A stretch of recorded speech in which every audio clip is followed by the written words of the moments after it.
आता बातमी रायगडमधून आहे। उद्धव ठाकरेंची शिवसेना आणि अजित पवारांची राष्ट्रवादी एकत्र येण्याच्या हालचाली सुरू आहेत। त्यामुळे महायुतीमध्ये पुन्हा एकदा ठिणगी पडली आहे। एकीकडे अजित पवारांची राष्ट्रवादी ठाकरेंच्या शिवसेनेशी जवळीक करते, त्याचवेळी शिंदेंची शिवसेना महायुतीची भाषा करते। त्यामुळे मोठा राजकीय तिढा पाहायला मिळतोय। ठाकरेंच्या सेनेसोबत युती करण्यामागे सुनील तटकरेच असल्याचा दावा शिंदेंच्या शिवसेनेचे आमदार महेंद्र दळवींनी केला। तटकरेंना जशास तसं उत्तर दिलं जाईल असंही ते म्हणाले।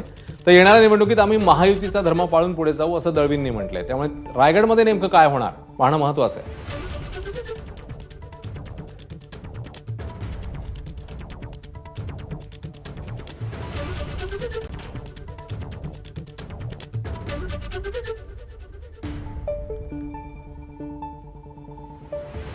साहेब आहेत, एका पक्षाचे प्रदेशाध्यक्ष राष्ट्रवादीचे खासदार आहेत आणि सुधा घारे हे त्यांचे कार्यकर्ते नेते आहेत तिथले। खरं तर हे शोभनीय नक्की नाही आहे। आपण महायुतीमध्ये मंत्रिपद उपभोगणार आणि खासदार उपभोगणार या सगळ्या गोष्टी असताना पक्षाचा याचा फायदा घेणार महायुतीच्या सरकारचा, आणि मग ज्याच्याशी आमचं वैर आहे त्यांच्याशी युती करणं हे नेहमी संस्कृती तटकरे साहेबांची।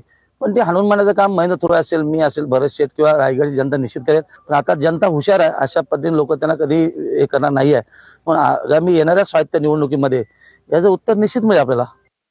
महायुतीचा धर्म पाळून पुढे जाणार आहोत। वरिष्ठांच्या आमच्या आदेशाप्रमाणे म्हणजे मुख्यमंत्री असतील, दोन्ही उपमुख्यमंत्री असतील, वरिष्ठ नेतेगण असेल, महायुती हा धर्म पाळून पुढे झाला पाहिजे। कारण महायुतीच्या सरकारच्या माध्यमातून अनेक विकास कामं आपापल्या मतदारसंघात आम्ही आणतो आणि लोकांपर्यंत ती कामं पोहोचवतो। तर महायुतीचं गटने काम राहिलं पाहिजे। पण असे काही महाभाग आहेत की स्वतःच्या फायद्यासाठी ते कोणाशी अलायन्स करणार आणि मग उलट सांगणार चोराच्या उलट्या बोंबा असं आता चालणार नाही आहे। आणि ही जादू चालत नाही आहे। त्यांच्यावर एक स्टेप जादू करणारे आम्ही देखील आहोत। पण वेट अँड वॉच, जेव्हा हे वेळ येईल तेव्हा आम्ही नक्की सांगू।